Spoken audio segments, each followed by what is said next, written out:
Welcome, everyone. Welcome to our program tonight. This panel, Voices of the Future, Young Women Shaping the Future of AUKUS Discourse, is co-sponsored by Girls Run the World and Women in International Security Australia. I know we have many guests tonight here in person and online from across Australia, including the Department of Defence, DFAT, PM&C, the diplomatic community from across embassies, the private sector, including defense and consulting, and university staff and students. So we're delighted to have you here for this really important panel discussion. So I'm Maria Rost Rublee. I'm a professor of international relations at the University of Melbourne. I'm also president of Women in International Security Australia. So if you don't know about, we call it WIIS Australia. So WIIS is a global professional association based in the US, but with chapters all around the world. Here in Australia, WIIS is a network for women, gender diverse individuals, and allies who are interested in women's representation and gender analysis in international security. Very broadly defined, so we include just about everything in security. So if you're interested in this topic tonight or this larger program, we encourage you to join WIIS Australia so you can be part of, get on our mailing list, be alerted to future events like this, and hopefully be a part of some of our future events as well. So both our online guests and people in the panel. We do have QR codes up around, so you can just click those into our membership page. So before I begin my short introductory remarks tonight for the panel, I'd like to start with an acknowledgement of country. So tonight we acknowledge and celebrate the first Australians as traditional owners on whose unceded land we meet tonight. And we pay our respect to elders past, present, and emerging. I'd also like to acknowledge the importance of Indigenous knowledge in academy, in diplomacy, and in public policy. As a burgeoning research and policy records show, we have so much to learn about the conduct of foreign affairs from the First Nations communities, whose exercise of diplomacy extends for thousands of years. And so for this panel, why this topic? So in advance of International Women's Day, we're anticipating the release of a policy paper on AUKUS by WIIS. Now WIIS is Women in Strategic Policy.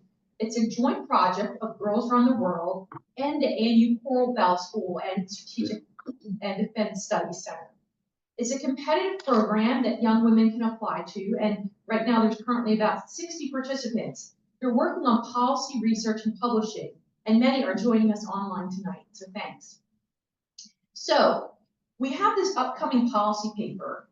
Our distinguished panelists tonight are going to respond to some of the questions that WIIS participants' research has raised about the need to include diverse voices, specifically young women's voices in the AUKUS discourse. So just to take a step back for a moment, a broader view.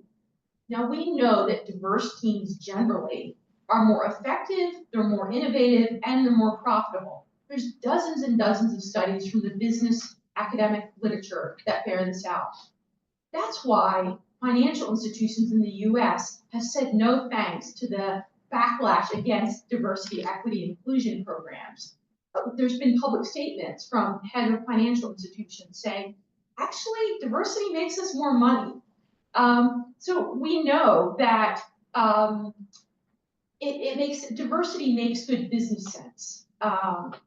We also know that within international security, women and historically marginalized groups are overall underrepresented, excluded, and kept from reaching the highest levels.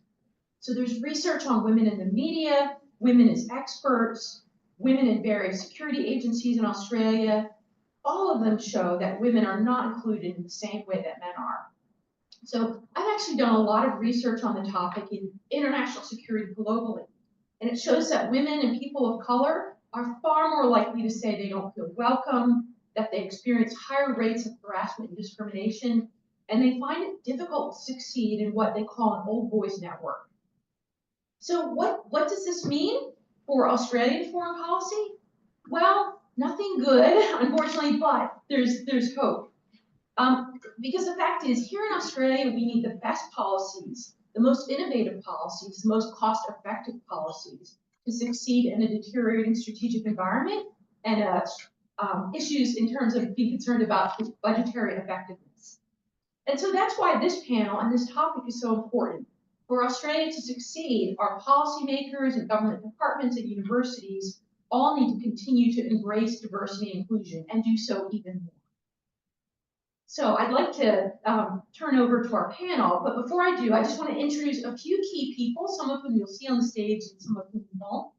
First, Akrti Tyagi, who's International Security and Gender Policy Specialist with experience in Africa, India, and Australia. She's not up here, but she's been a key part of this program tonight. She's the head of digital and partnerships at Girls Run the World. Afia Akhund, researcher at Australian Strategic Policy Institute, and an emerging associate at the ANU National Security College. She's also the secretary of WIIS Australia, and I can tell you she's an incredibly insightful, energetic leader in the field. Brendan Taylor, who will be joining us later, professor at ANU, and a partner with Girls Run the World on the WIIS program. And finally, Asha Clementi, an award-winning gender equality activist and CEO and founder of Girls Run the World. I'll turn it over to Asha.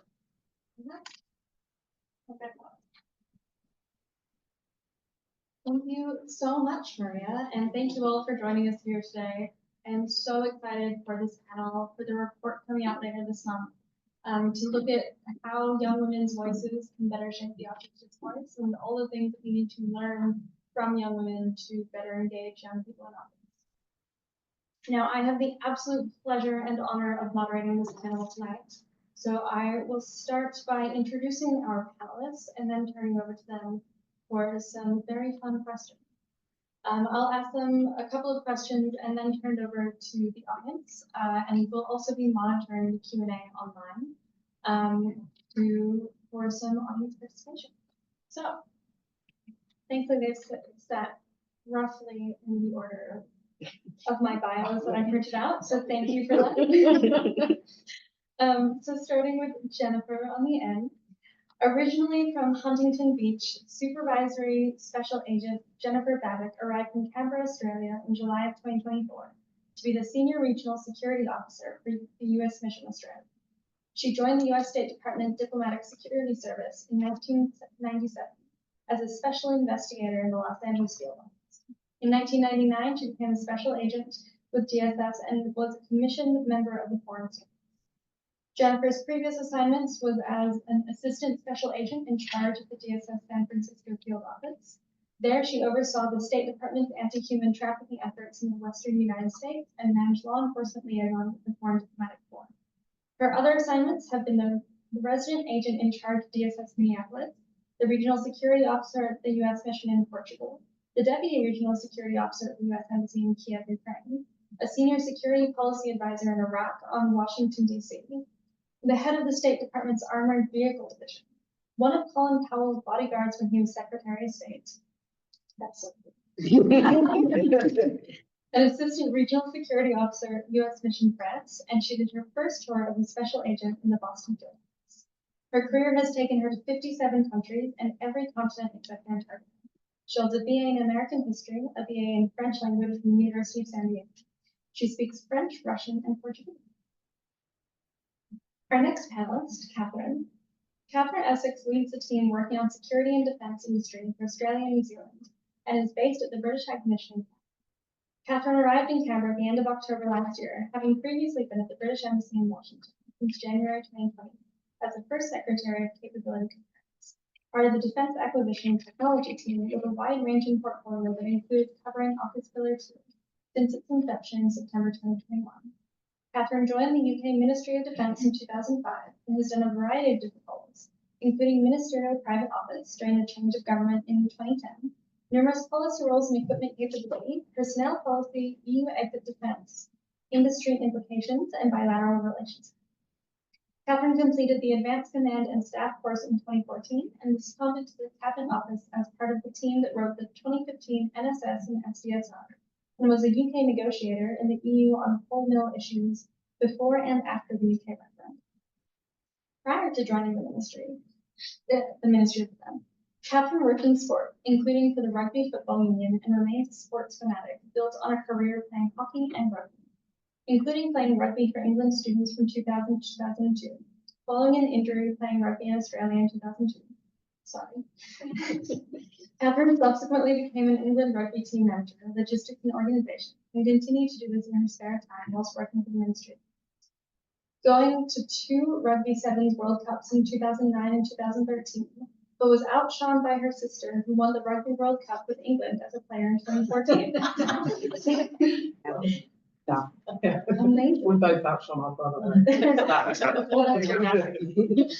Kathryn also enjoys traveling and sampling the food and drink on offer from across the world. And finally, last but not least, Dr. Cathy Moloney is the Australia Vice President at the AUKUS, a Washington-based geopolitical advisory firm with 13 offices across the Asia Pacific. She's on the Executive Committee of Women in Nuclear Australia and a member of the Asia Pacific Leadership Network for Non-Proliferation and Design. Cathy is an accomplished leader, published researcher, and senior advisor with specialist expertise in Australian foreign policy, defense, and national security, including nuclear and strategic policy, forging a highly successful career spanning industry, government, and activity.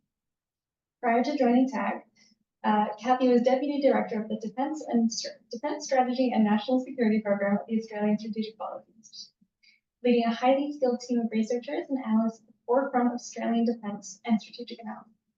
She previously worked for the Australian Department of Defence as Director and Senior Advisor at the Centre for Defence Research, the Australian Defence College, and SME to the Australian Defence Forces Joint Warfare Development Branch. As a foreign editor of the Australian Journal of Defence and Strategic Study, she led the flagship academic journal of the Department of Defence in the Australian Defence Force. She is also a Vice Chancellor award-winning lecturer and convener in international relations and security across the undergraduate and postgraduate degree.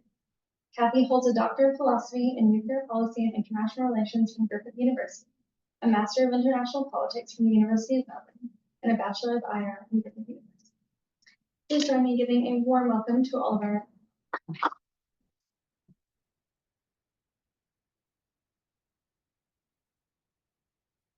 very tight. I will turn it over to you guys. So my first question, what is the current situation with AUKUS on both Pillar 1 and Pillar 2? And how does AUKUS aim to improve regional security? Cathy, I think we'll start with you. I'm so sorry. Just the wrong. Yeah, I was really thinking, what's happening? We could spend all day on that, really. So actually, it was the second half of the question that I was really interested in, because I know that my colleagues here are going to be able to discuss in greater depth what's happening in Pillar 1 and Pillar 2. But should you say anything like that? How does AUKUS aim to improve regional? Right, yeah.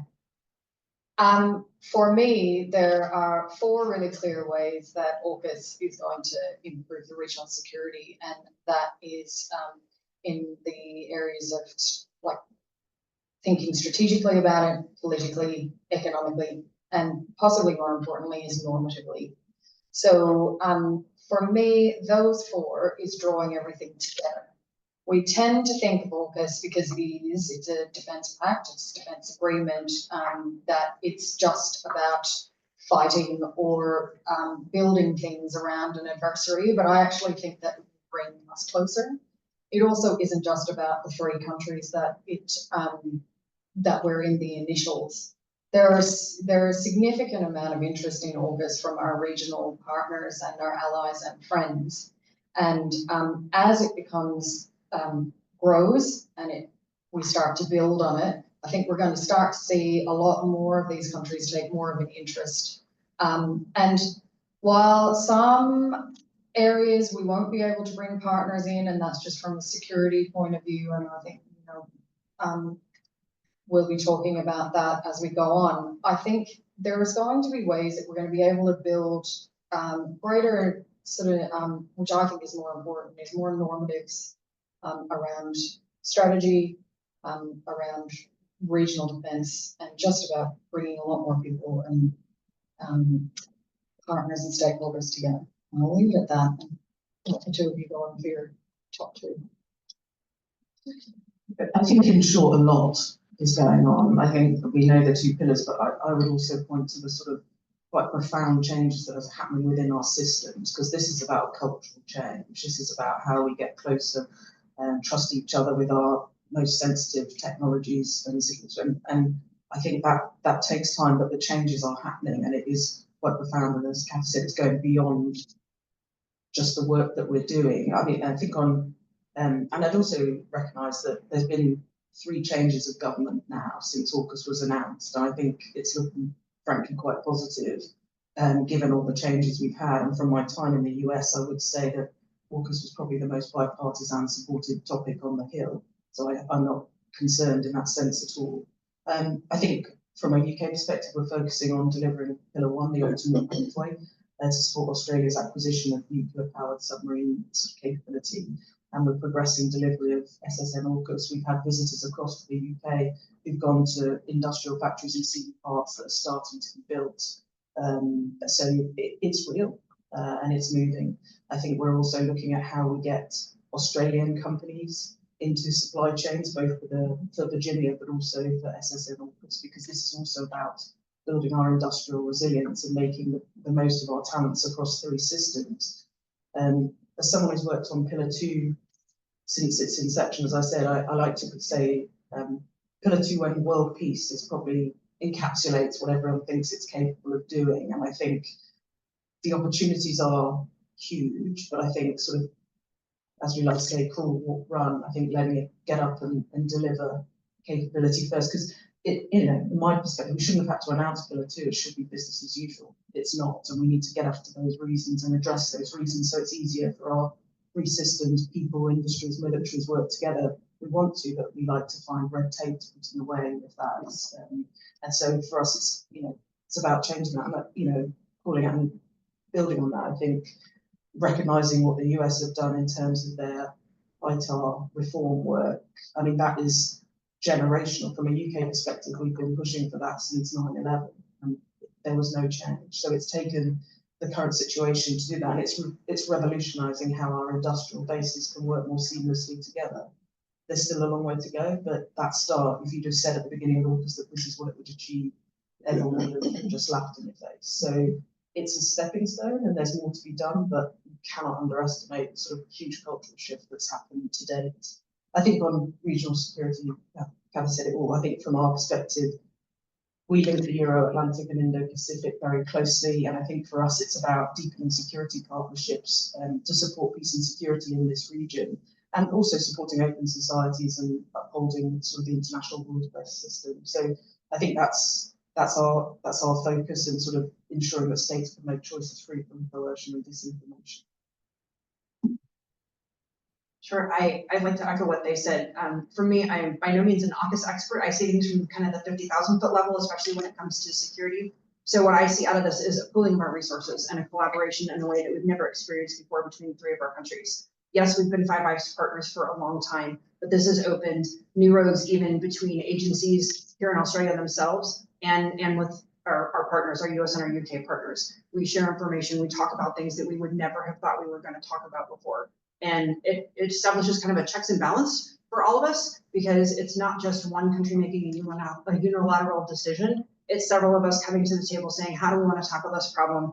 How do we see this? What are our challenges? Hey, let's think about this together. And as they mentioned, other countries are interested in this too. They may not be the AU or the US or the UK part of it, but there are other countries out there that are wanting to collaborate and wanting to cooperate because we've opened up this great new system, and it's really working well for all of us. Thank you all so much. Just going to jump straight into the next question. Taking into account the historical context of AUKUS and everything that it's done since its inception, what do you see as the potential pathways and impacts of AUKUS moving forward? And do you see these as positive or negative in the current global climate? Yeah.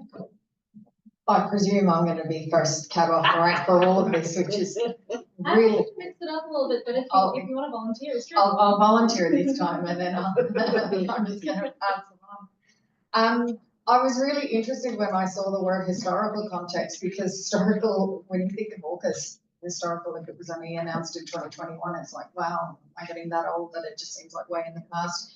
Or is it historical because we it isn't new that these three countries are working together. You know, I mean, this has been going on for decades. Well, and sadly, probably coming up to like even more than a century, and that just really makes you feel old. Okay, like prior to World War II, around World War I, that's a century ago. So, I was really interested in that. And if this is one of the questions that's in your policy paper, I'm going to be really fascinated about how you kind of go about how you have decided what historical context is in this paper. But for me, the way I see the pathways about this is that, again, echoing what Kathryn said, some of this is just business as usual. We have been in this sort of you know, quasi bond agreement, alliance, however some of the words that you want to use for such a long time. I think what we have said in the previous question is that it's just sort of put more of a final point on some of the things that we're sharing, and certainly more sensitive material in, say, things that we're doing in Pillar 2 with sensitive technologies and critical technologies. And obviously the biggest thing, which is revolutionising Australian foreign policy and defence policy, is the nuclear-powered submarines. The positives about that for me is, I think we've outlined, you know, some of the things that we get. It builds business, which is great. It sets norms. We think about it more politically. There is the negative to it, I think, is that there's a tendency that you can then shut out stakeholders. You can shut them out from, it might be difficult for small businesses to get involved, for example, small industries to sort of get on the bandwagon of AUKUS, but you can also alienate or shut out or forget some of our state regional partners as well that certainly should or could have a voice in all of this. Not saying that they need to be part of the actual agreement or the pact itself, but actually just hearing and knowing that they're all part of this. So that's what I would say about the negative, and I'll move on.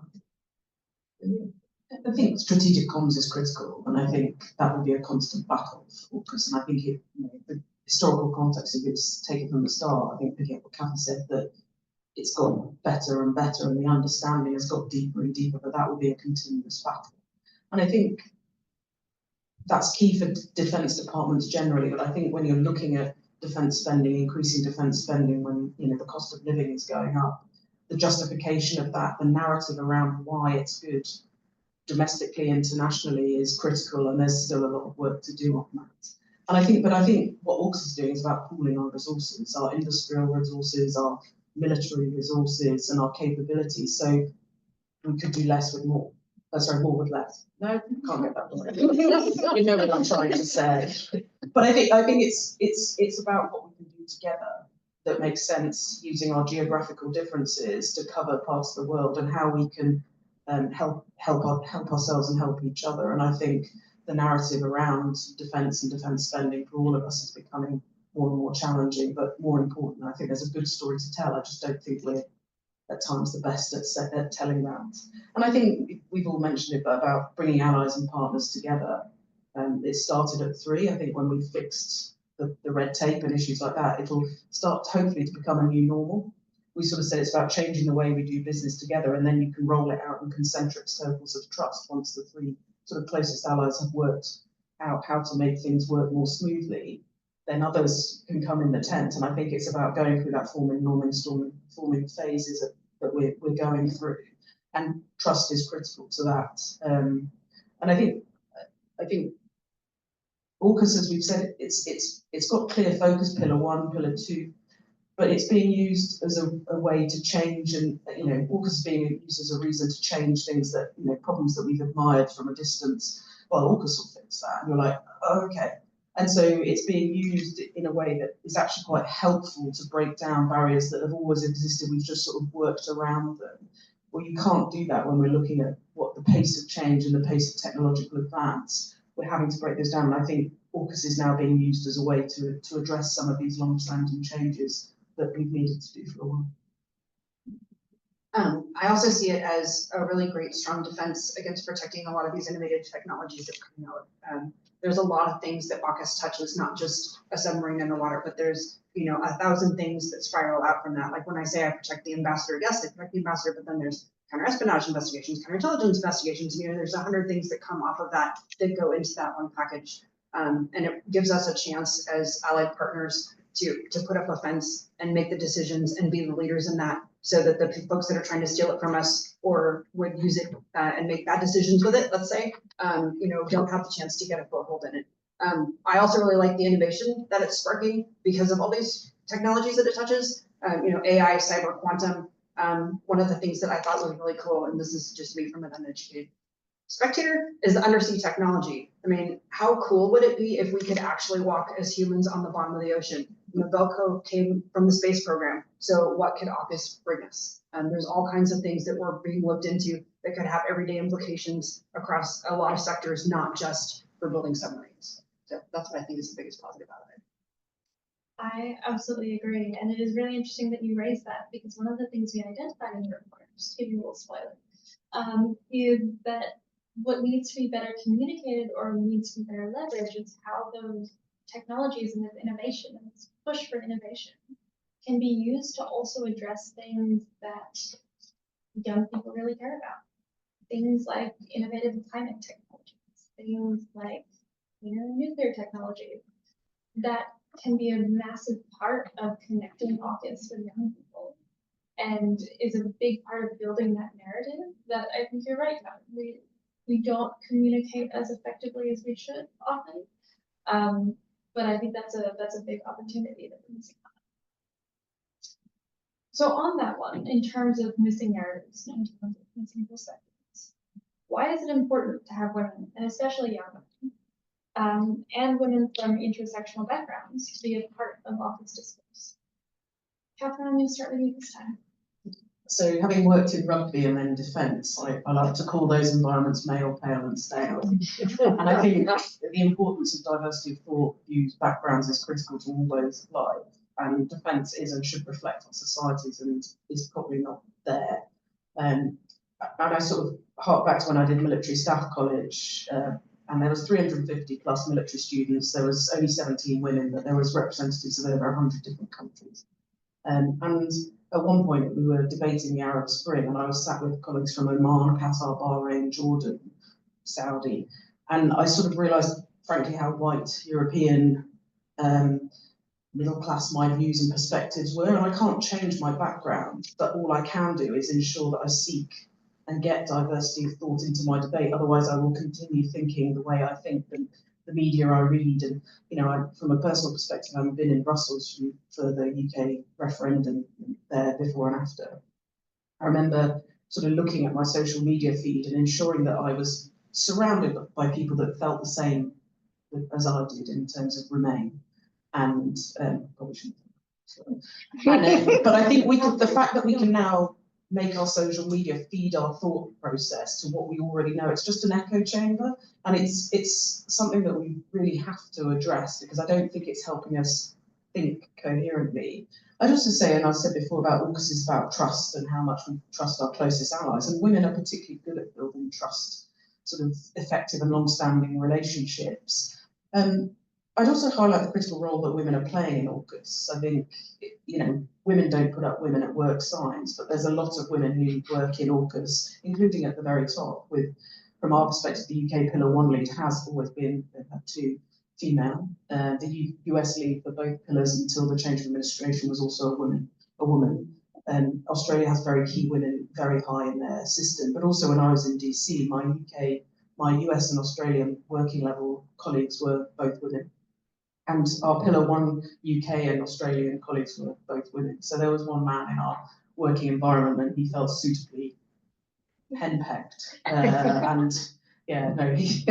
it was great. And, it's about building those relationships. And those relationships at working level don't get the sort of coverage they deserve. But without that, the sort of big staged events they're awkward and they're difficult. And having sat in two of the three AUKUS defence ministers' meetings, the depth of relationship you could see was developing, and you could see the trust levels were increasing. And that is in no small part due to the work, the ongoing working level efforts that are made. And as a UK negotiator in the EU, recognising the worth of women in that debate, and all differing styles, and women and men have differing styles, or similar and different, but focusing on getting a solution and sort of identifying what was possible, particularly in the defence sphere. When you worked in EU security and defence, it's unanimity. So one person says no, then it doesn't happen. So how you work out where the sweet spot is and what you can do to get there is really important. I'll leave it at that. Much more to say. As a follow-up to that one, and I think Kathy, you have already answered this brilliantly. So throw to the other two panelists to add their thoughts. But how do we do that? As your perspectives as diplomats in particular, what steps can decision makers take to ensure that these critical voices are being included where they currently aren't? Or maybe they're there, but they're not really being listened to. Jennifer, I'll start with you. Sure. I'll start with how do we do that? We do stuff like this. Like, we get out there and we talk, and we meet people and we network and we bring those folks up behind us. I spent 10 years as a volunteer EMT with a fire and rescue company in Virginia when I worked there. And when we started, we had to take an EEO class. And the instructor walked us to this 40-foot hallway that had a picture of every fire chief in the history of the department. And as you can imagine, it was a bunch of old white guys and one African-American on there, no women. And our class was really diverse. We were 50% women and only one white guy on the other half of the line. And so the instructor said, how many of you see yourselves reflected on this wall? And he was the only one that raised his hand. And then the instructor said, well, how does that make the rest of you feel about your opportunities to get here? And it was really powerful, because there's so many people out there that think, if I don't see myself reflected on that wall of managers or bosses or foreign ministers or whatever it is, then how am I supposed to get there? So we need to get our faces on those walls. We need to get out there and show the women coming up behind us that we can be senior regional security officers, we can be foreign ministers, we can be heads of these companies that are working on so many components of AUKUS. And we just keep doing that and helping those come behind us. And then how do we get, and what can the decision makers do? They can listen. Kathryn? Yeah, I think for me I think it's also coming up with, the challenge that we have as women is that people can give a lot of examples of where women have been negatively impacted, but I think it's flipping that to ensure the positive impact of women. And I think it's also coming up with solutions. I was one of the original signatories on a Women in Defence letter that was leaked to The Guardian in the UK a couple of years ago. And within that, there was a lot of specific examples of impact. But what's happening now is, okay, the so what, the how do you change it? Because I think we can all sit here and talk about sort of what's happened to individuals, and that's powerful, and examples are powerful, but the so what and the how do you move it is where we often get stuck. And I think it's the same with strategy writing. You write strategy, you think might drop exit stage because you nailed it, but actually the implementation is the difficult bit. And I think that's where we need to focus. I think also helping, I don't think defence is great at explaining how good a career it is for anybody. Military, one thing, but also defence. And I think, a career for women in defence is huge. I worked in sports, I used to say, when I looked at what do I want to do, they were like, you could be a civil servant. I was like, well, I'm not civil and I'm nobody's servant, but apart from that, I'm perfect. But I didn't know what it was. And now I look back, it's taken me around the world. I've done a huge number of different jobs in almost 20 years, having worked in sport beforehand. I think it's quite interesting. I think defence is also, it's getting a lot better, and I think Australia leads the way. It's links with academia.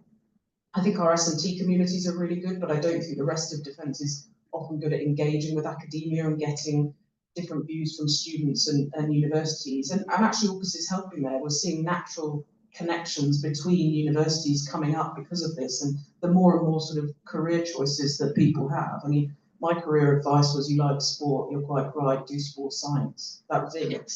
And I was like, well, I did 3 years and realised I wasn't a huge fan of science, but fine. And I did my staff college afterwards, and I'd say this, I did military staff college, and I got a master's from King's College in London. And one of the reasons I did that was, one of the questions I got asked early in my career was, which college did you go to? And in the UK, you might, if you don't know, in the UK, what was really implied there is, which Oxbridge College did you go to? And I went, oh, criminal sage, I sports science, got a 2-2, drank my way to the conclusion I didn't like it, and everyone sort of looked at me like, why is she even here? So I didn't understand the question, but that goes to broader than just a women's issue. That's, you know, a gender, it's a societal issue. I think also, you know, being here, and it's good to see her, but I think the importance of male advocates, particularly in defence and security in the military. The military is about good leadership and good followership. And when I did one of my roles that I did was a study into bullying and harassment in the army.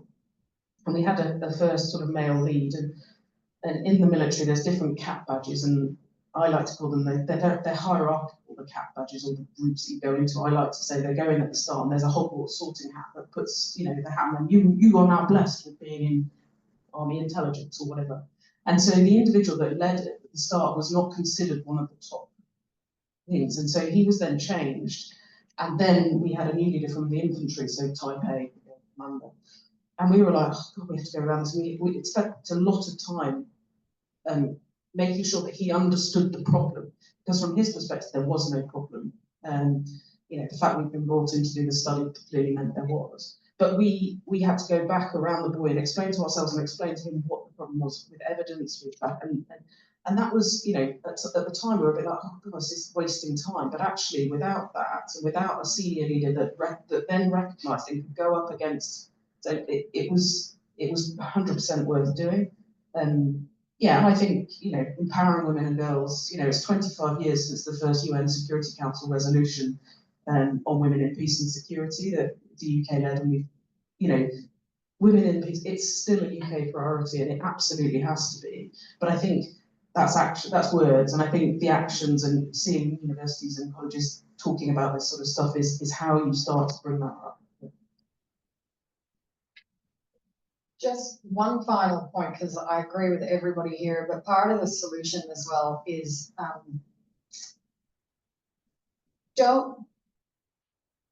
when you come up against, like, you know, going into army, doing a report, realizing that the person that you've got to talk to doesn't even realize there's a problem, yet you're there to write the report about the problem. I've seen over many, many years, and particularly in defence, and in academia, where, and me included, and so this is a learning thing for me, is you get so outraged that you're not seen, you're not heard, you know, somebody else gets the, you know, I didn't get that position at that university, but that guy did. And we're exactly the same, but that guy did. And then I'd sit there and I'd seethe, and I'd be like, oh, and, you know, and my outrage would probably take over a bit of, you know, my Irish, you know, anger coming out. But what I've realized is actually be smart and get around it. And you have to do that in defense as well. Working in defense, you know, you can have real stoppers. And I'm not just saying you can be stopped by men. Absolutely not. You can be stopped by women at the top as well. So instead of sort of, you know, go talk it out, you know, drink excessively, get your anger out, then come back to work and then be smart about getting around and getting your point across. And sometimes it's not going in all guns blazing, being outraged that you're not listening to me because I'm a woman. That can sometimes actually set you back several more steps. Sort of just going and go, all right, I've clocked you. I know who you are. I know what you're about, and just quietly move your way. And it's amazing how you just sort of like maneuver your way through and then get to where you want to be. Because sometimes, you know, often people don't want to hear your outrage and they become deaf to it. No matter how loud you yell, they will just ignore you. Whereas if you're just quiet and sit there with that kind of evil look that I will kill you, and maneuver your way through. I don't know, it's worked for me. There's a couple of dead bodies behind me, but yeah. We want to help. One of the best pieces of advice I got, or one of the quotes that I love, was Dame Quentin Bryce, who was speaking at a women's event. And she said, strap on your heels, girls, and let them hear you come. Which I feel like is that same energy of like, you don't need to yell or shout, but they're gonna hear you come, and you're going to make that change. I think it's about being yourself, because if I was to strap on heels, people would hear me coming because I'd fall flat on my face.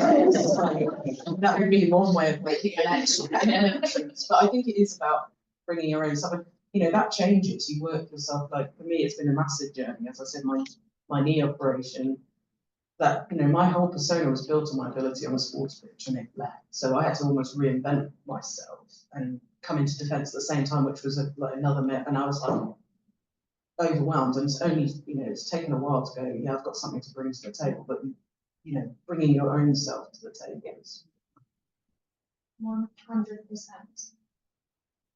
So final question for me, and then we'll open up to the audience for questions. So please get your questions ready. The policy paper that we're releasing later in the month is going to analyze AUKUS from the lens of 3 issues that are really important to you: AI, climate change, and intersectionality/feminist foreign policy. How do you think that AUKUS could be harnessed to better address issues important to young people, such as these? Kathryn, I'm going to start with you on this. I think the fact that, from my perspective, AUKUS is, you know, people are talking about it, it's 5 letters that sound really great, but it's brought these issues into the public consciousness in our 3 countries, but across the globe in a way that I don't think we've seen for decades. And I think it's an opportunity to address, as we say, this was social license issues around defence, and I've said that before. I think for me, it's about the strategic comms. You know, my team in DC, we covered climate security as well. Well, you know, there's huge amounts of work in climate security in defence already. You know, if there wasn't our training estates, the availability of training estates, the cost of our fuel, you know, in the UK, the Ministry of Defence owns 2% of the land of the UK.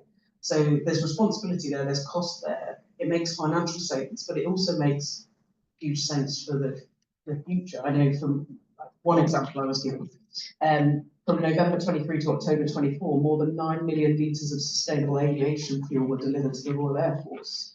So, you know, using blended fuels like that can cut aircraft carbon emissions by up to 80%. So we have to do that because we militaries, we have to be able to use and use bases around the world, and we have to be able to adhere to the standards set by those countries. So if we don't do things that frankly make sense, and you know, the UK, the Ministry of Defence was the first defence department that had in 2021, we had a climate change and sustainability strategic approach we delivered. And that was really, we spent a lot of time talking to US colleagues about that, and AUKUS was an opportunity to bring that trilaterally. And it, as I said, world peace is probably the limit to what we can do. But climate has come up in a number of conversations, and it is conversations that are happening as we try and modernise our fleets. AI, I think that goes back to the point I've made about the importance of enabling our industries to work more closely together, but also from a defence perspective, recognising a lot of this new technology and incredible sort of areas of work is happening outside of defence. I think, and how do we bring that into defence? How do you make defence an attractive place for companies and individuals to want to work? But I think also defence has a massive role in terms of the security around the use of AI. And there's work in the UN that the US led, and we supported on that. But there's a huge amount of work going on in that space. I mean, I think we've touched hugely on the importance of a diverse society in defence in these decisions, and I don't think there's much more to say, but I think we have to keep saying it. We have to keep demonstrating why, and I think that's important. Is it mine? I'm not sure. For me, where I see the conversation going is out into sectors that may not have been touched by defense before. When I lived in San Francisco, I was very close to the Livermore Labs, which does a lot of research and development for the US government. And so pretty much every university in the San Francisco area had students that fed in there for jobs, had research grants that they were participating in, research partnerships with the labs that they were doing. So all of these students, people from the age of 18 all the way up to, the civil servant that have been there for 30 years were part of the conversation. And I think that's an opportunity that AUKUS brings here to Australia, is it's going to start bringing in universities, it's going to start bringing in all these other companies that may not have been part of a defense conversation before. And so you'll get a variety of opinions instead of those of us that have just sat in the chair for 30 years. Now you've got someone who's really concerned about climate change that can get their voice to the table and get their voice heard. I want to give 2 answers to this. One will be, kind of what you want to hear. One is probably going to be the one that you don't. But the one that I see is AI, climate change, the intersectionality being brought to the fore through AUKUS. Absolutely. I mean, you know, when AUKUS was announced and the word nuclear came out and we all worked out how to spell it and not realize that we're going to be Homer, you know, and a moo and you know, all of green.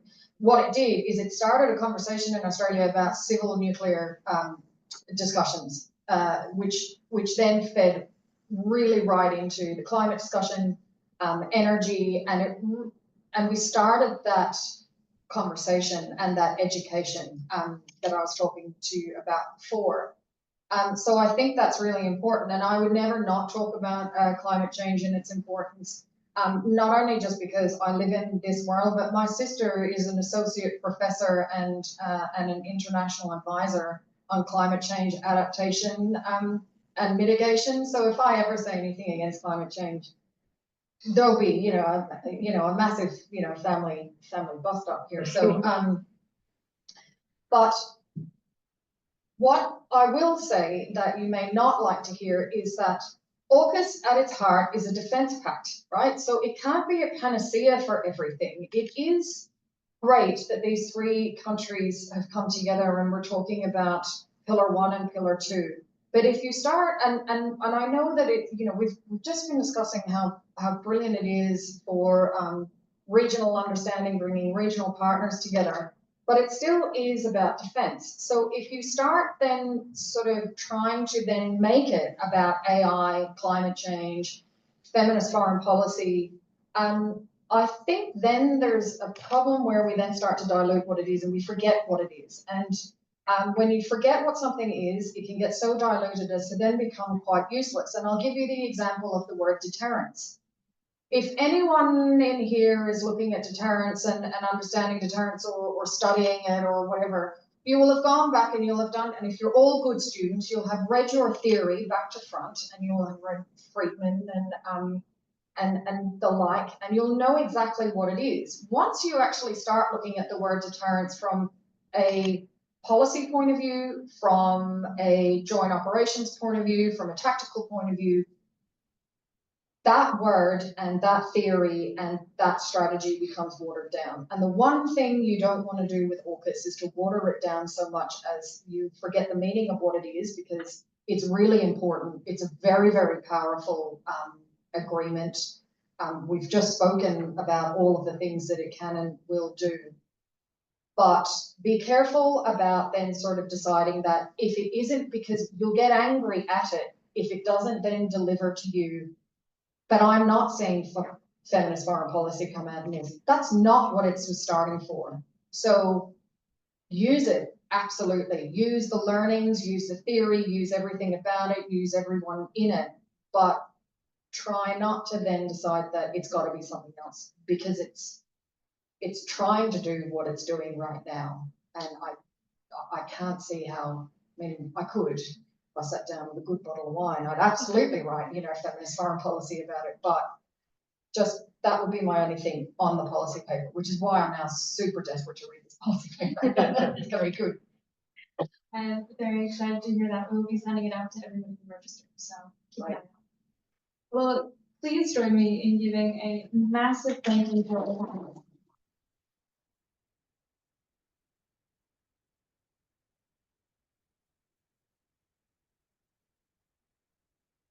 Thank you so much for this conversation. This has been incredible. I cannot wait to hear your thoughts on our policy paper. I'm now going to hand over to Akrti Tyagi, Girls from the World, Head of Digital and Partnerships, to finish us off for you. Dear colleagues, friends, and esteemed panelists, as we conclude this insightful and inspiring discussion, I want to take a moment to reflect on the significance of our conversation today. The AUKUS partnership represents one of the most critical strategic frameworks for our nation and our allies. It is a defining pillar of our security, our technological advancements, and our shared future. But as we've heard today, the discourse surrounding AUKUS cannot be truly robust or forward-thinking without the perspectives of all, including young women and women from diverse backgrounds. Today, we have been reminded that national security is not a conversation for the few, but a responsibility for all. The future of AUKUS depends on an inclusive dialogue, one that embraces diverse expertise, fresh perspectives, and innovative ideas. As young women step into leadership roles in strategic policy, defense, and diplomacy, their voices must not just be heard, but actively sought and valued. The Women in Strategic Policy Program's first policy paper, soon to be released, is a testament to the dedication and thought leadership of women who are shaping the security landscape. For the youth, AUKUS Discourse represents more than just policy agreements or security framework. It symbolizes the future they will inherit and shape. It is about the opportunity and challenges that emerging leaders will navigate in a rapidly changing world. Whether it is through technological innovation, defense cooperation, or strategic diplomacy, the youth, particularly young women, must be engaged as critical stakeholders in ensuring a secure and equitable future. To our remarkable speakers, Jennifer Babic, Asha Clementi, Kathryn Essex, Dr. Cathy Moloney, and Maria Rost Rublee, thank you for sharing your invaluable insights and expertise. Your contributions today have enriched this discussion and reinforced why diverse voices must play a central role in national security and in international relations. We also extend our gratitude to the agencies and institutions you represent, including the US Embassy, Girls from the World, the British High Commission, the Asia Group, and Women in International Security Australia. Your continued support and advocacy make discussions like this possible. Finally, to all of you who joined us today, thank you for your engagement, your thoughtful questions, and your commitment to shaping a more inclusive and dynamic AUKUS discourse. As we approach International Women's Day, let us take this momentum forward and continue championing the essential role of women in strategic policy.